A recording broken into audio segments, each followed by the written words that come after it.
Le nouveau président iranien Massoud Pezeshkian a prêté serment publiquement devant les législateurs iraniens et les invités étrangers et a prononcé son discours d'investiture le 30 juillet. La cérémonie d'investiture a eu lieu 2 jours après que le guide suprême de la révolution islamique a officiellement entériné l'élection et nommé le nouveau président. Selon la constitution iranienne, le guide suprême est autorisé à destituer le président si ce dernier enfreint la loi ou n'adhère pas aux principes de la révolution.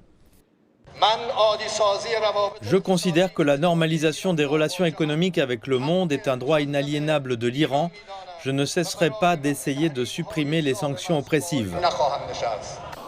Le guide suprême étant le commandant en chef du pays, les principaux éléments du pouvoir tels que les forces armées et les médias d'État échappent au contrôle du président.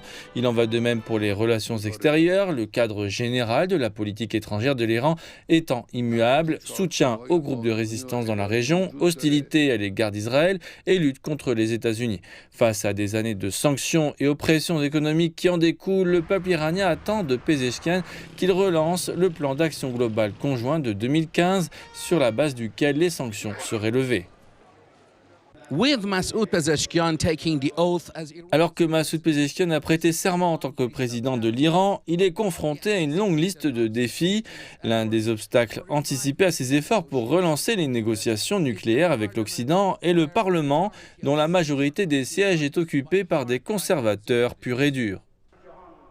Le Parlement a prouvé qu'au cours des dernières années, il a porté de sérieux coups aux espoirs de relance du plan d'action global conjoint en limitant considérablement la coopération de l'Iran avec l'AIEA.